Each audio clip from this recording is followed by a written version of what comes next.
Welcome back. आज हम लोग जावा के सीरीज में देखेंगे कि डेटा टाइप क्या है और कितने तरह का यूज होता है जावा और ब्लूजे में। कि चूंकि ये वीडियो दोनों के लिए है, बेसिक कंसेप्ट है जो कि स्किल स्टूडेंट हैं उनके लिए भी है और उसके साथ साथ हायर एजुकेशन, चाहे वो इंजीनियरिंग में हो या फिर बीसीए कर रहे हो, इसमें कहीं भी आपको ये काम आएगा। ये बेसिक चीज होता है। ठीक है, डेटा टाइप क्या है? अभी आप जस्ट पिछले वीडियो में मैंने जो बताया कि वेरिएबल जरूरी है, वेरिएबल के बिना आपका काम होगा नहीं। वेरिएबल क्या है? कंटेनर जो वैल्यू को होल्ड करता है। तो वैल्यू को जब होल्ड करेगा तो वो किस तरह के वैल्यू को होल्ड करेगा? तो इसके लिए हमको पर्टिकुलर टाइप स्पेसिफाई करना होता है कि इंटीजर टाइप का वो डेटा रखेगा कि फ्लोटिंग टाइप का रखेगा या कैरेक्टर टाइप का रखेगा, किस तरह का वो डेटा कंटेन करेगा, ये चीज हमको ध्यान देनी होगी वहां पर। तो इसके लिए क्या किया कि जावा में या कोई भी लैंग्वेज जो बनाया जाता है तो उसमें सबसे पहला काम किया जाता है कि डेटा टाइप स्पेसिफिकेशन। तो डेटा टाइप यहाँ कितने तरह का होगा, इसको नॉर्मली यदि हम कैटेगराइज करें तो हम दो कैटेगरी में इसको डिवाइड कर सकते हैं। जैसा कि हमने सारा रेंज उसका लिख दिया है कि क्या कैसे है इसमें। तो देखिए, जैसे इसको हम यदि डिवाइड करें तो दो पार्ट में हम डिवाइड कर सकते हैं। एक को कहते हैं प्रिमिटिव और दूसरा कहते हैं नॉन प्रिमिटिव। एक इसका दूसरा नाम भी अल्टरनेटिव नेम मैं लिख दिया यहाँ। प्रिमिटिव का मतलब क्या होता है कि वो डेटा टाइप जो कि ऑलरेडी बिल्ट इन है पहले से, at the time of compiler designing या इंटरप्रेटर डिजाइनिंग, उन सारे को असाइन कर दिया गया है पर्टिकुलर टाइप के वैल्यू को कंटेन करने के लिए। इसको हम लोग कहेंगे प्रिमिटिव टाइप या बिल्ट इन टाइप। तो प्रिमिटिव टाइप में यदि हम देखें या कोई भी जो लैंग्वेज है वो दो तरह के डेटा को सपोर्ट करता है। पहला डेटा जिसमें कि नंबर होगा और दूसरा जिसमें कि नंबर नहीं होगा। तो यानी कि यदि हम प्रिमिटिव की कैटेगरी देखें तो प्रिमिटिव की कैटेगरी दो हो जाती है। आप एक हो जाएगी जो कि न्यूमेरिक और दूसरा जो कि नॉन न्यूमेरिक। तो न्यूमेरिक टाइप को जब हम देखते हैं तो न्यूमेरिक में हमारे पास दो पार्ट आता है टूट करके, यानी इंटीग्रल और दूसरे को कहते हैं रियल। तो देखिए, आपका इंटीग्रल जो है तो इंटीग्रल में यदि हम कैटेगराइज करें उसके वैल्यू के अकॉर्डिंग कि कितने किस किस रेंज तक के वैल्यू को वो कंटेन करेगा, तो उसमें ये चार तरह का आ जाता है। सबसे छोटा टाइप होता है इंटीजर में बाइट। बाइट ये कंज्यूम करेगा 1 बाइट और इसका रेंज जो होगा वो -128 to 127 होगा।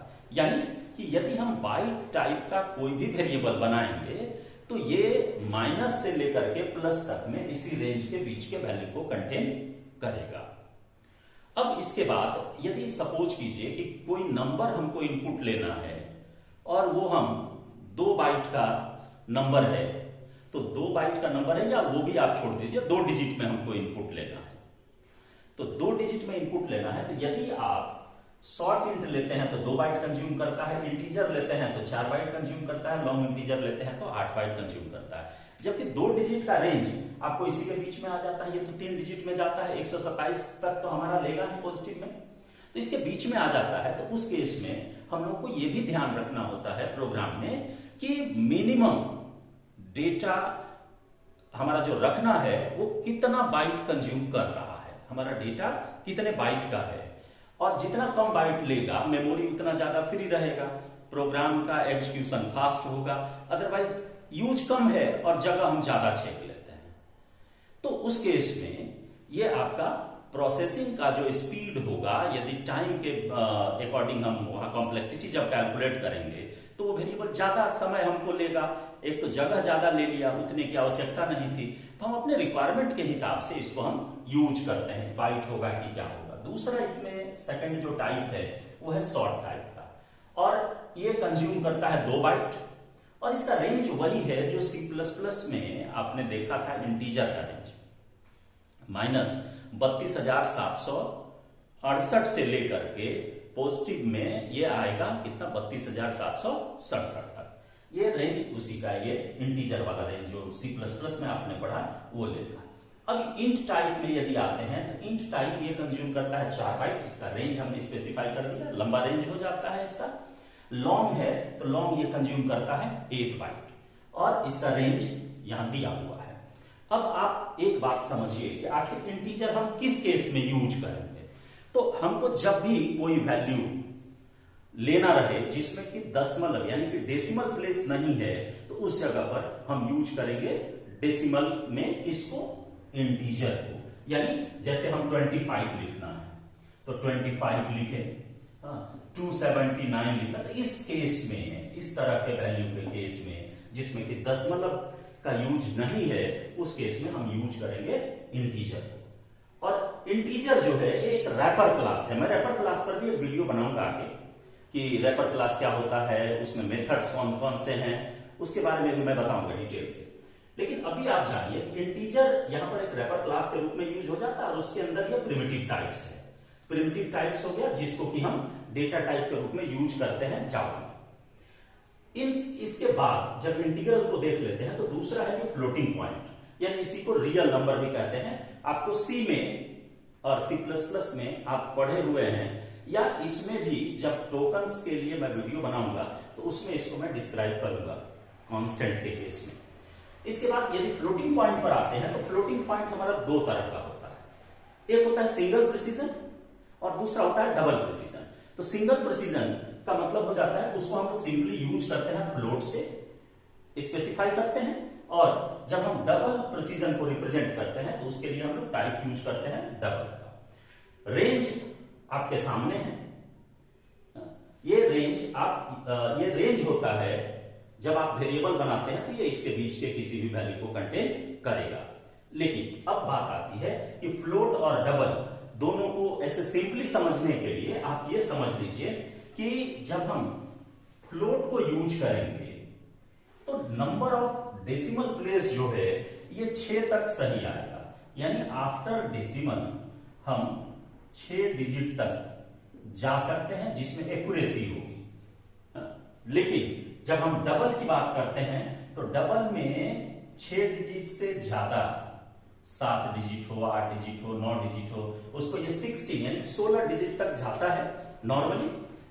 तो जब हमको साइंटिफिक वैल्यू कैलकुलेट करने की बात आएगी या वैसा केस जहां की हमको यूज करना रहे डेसिमल प्लेस 10 डिजिट तक, 11 डिजिट तक, जैसे न्यूमेरिकल एनालिसिस को जब इंप्लीमेंट करेंगे तो उस जगह पर हमको number of decimal place float से काम नहीं चलता है, वहां पर हमको लेना पड़ जाएगा आपको डबल टाइप का, या फिर कोई भी साइंटिफिक कैलकुलेशन यदि होगा तो उस जगह पर हमको लेना पड़ेगा डबल।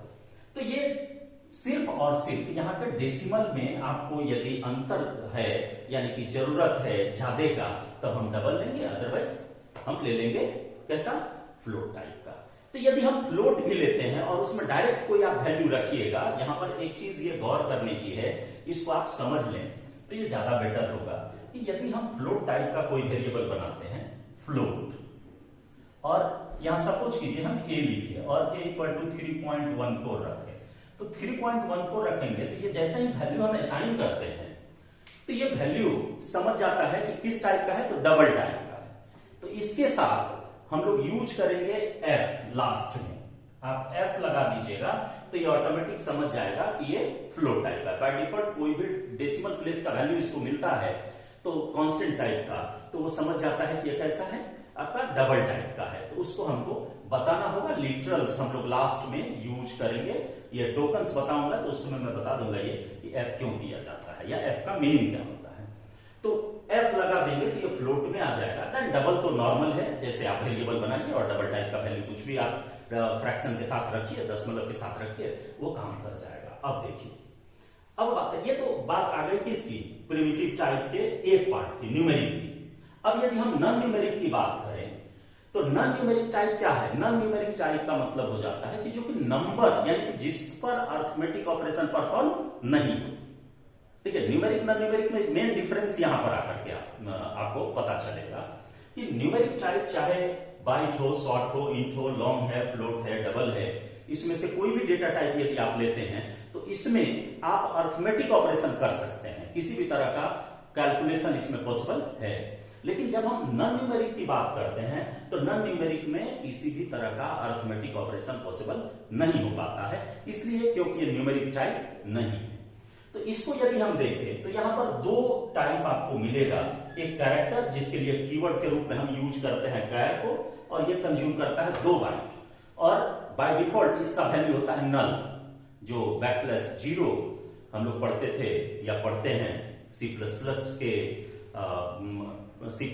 में, तो उस जगह पर ये यूज करता है नल, NULL। इसके बाद दूसरा टाइप एक है जो है बुलियन।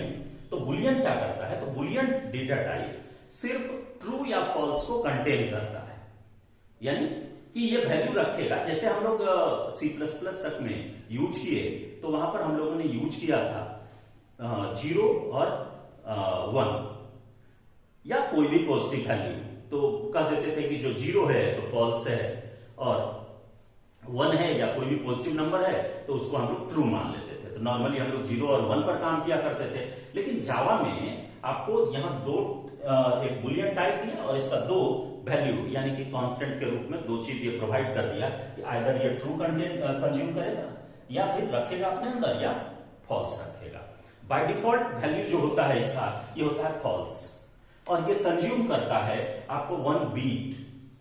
ये बात ध्यान देने की, सबसे कम साइज का आपका डेटा टाइप है, ये 1 बीट कंज्यूम करता है इसको स्पेसिफाई करने के लिए ट्रू या फॉल्स को। इंटरनली वो वही काम करता है जो आप ऑलरेडी जान रहे हैं, लेकिन यहां पर उसको घुमा दिया थोड़ा सा कि ट्रू या फॉल्स ये कंटेन करेगा। तो बाय डिफॉल्ट ये कंटेन करता है फॉल्स।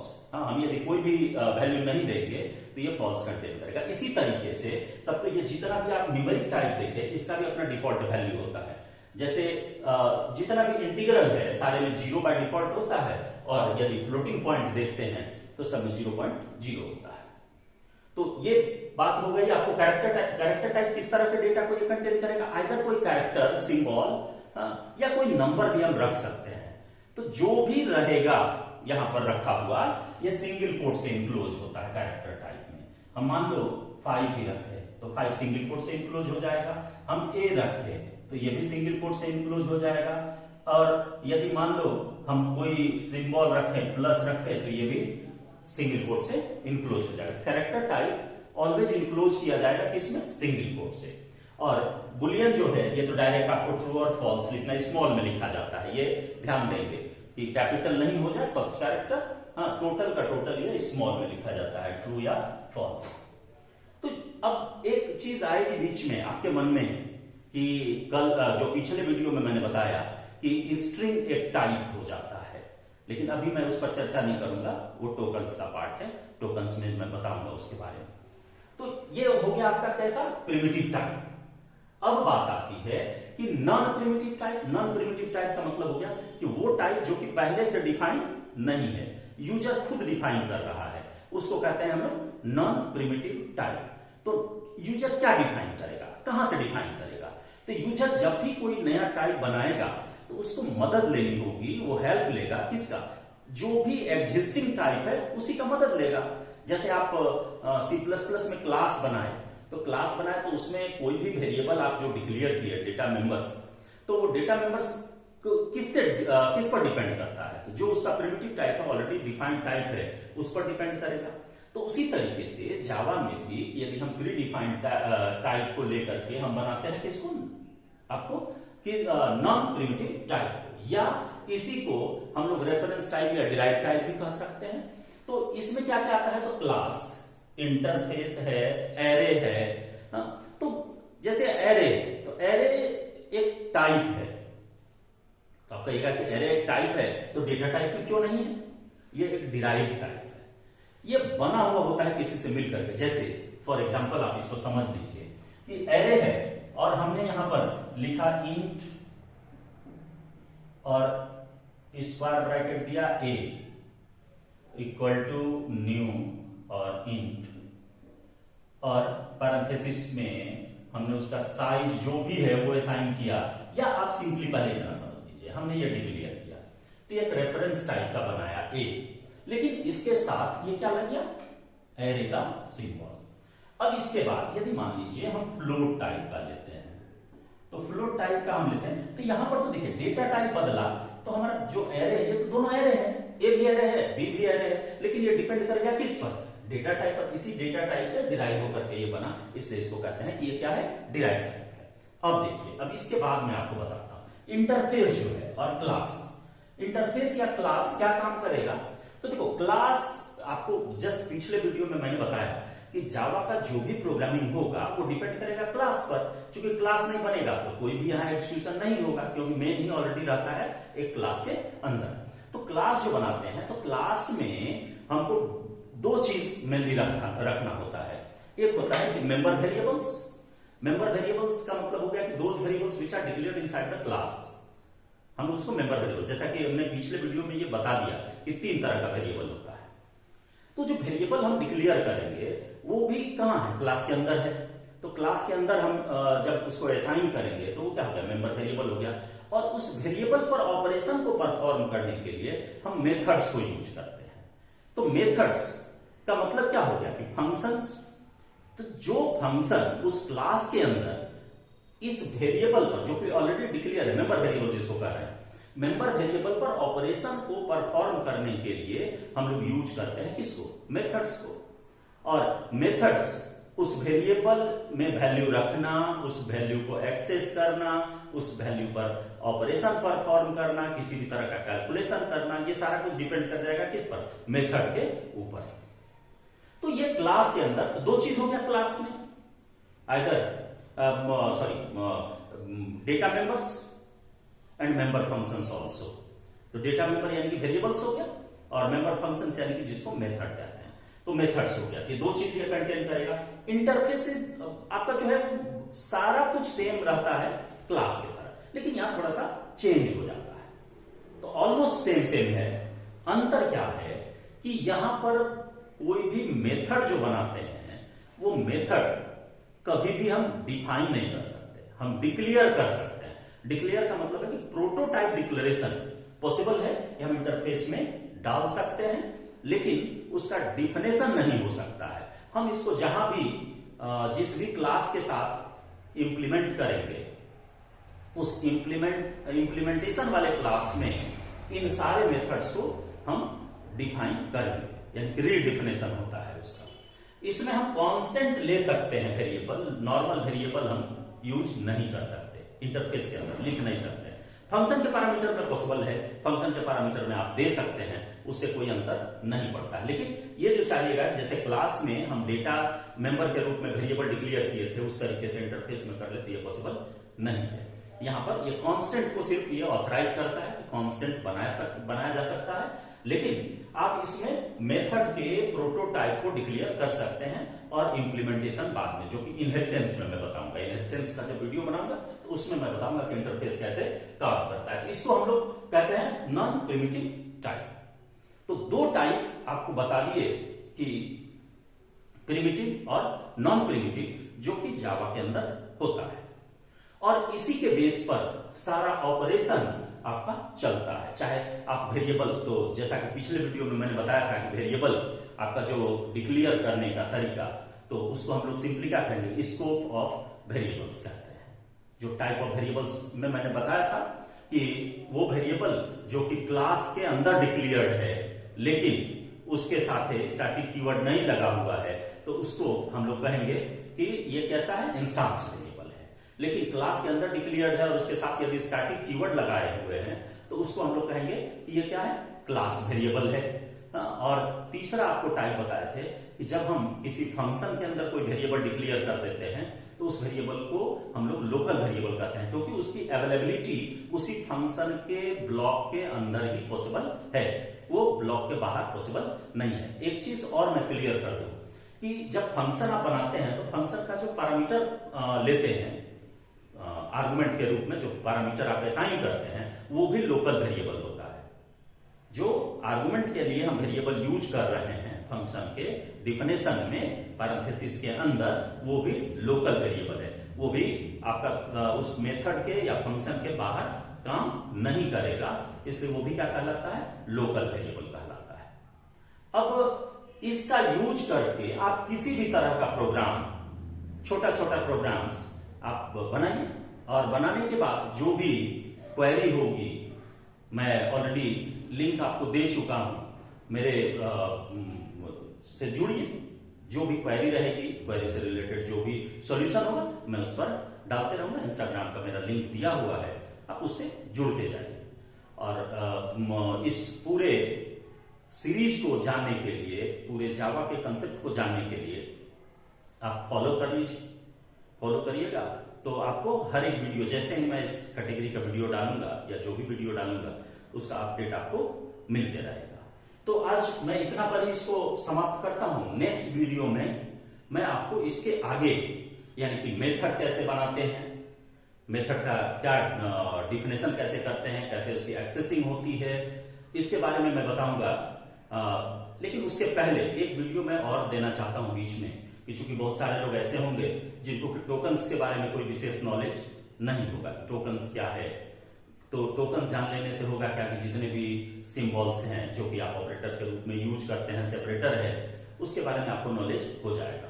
तो एक शॉर्ट वीडियो मैं एक लेक्चर का बना दूंगा, पहले टोकन्स का, यानी नेक्स्ट वीडियो जो आएगा वो टोकन्स का, देन हम मेथड्स पर चलेंगे। बस इतना ही आज के इस लेक्चर में। धन्यवाद। जय हिंद।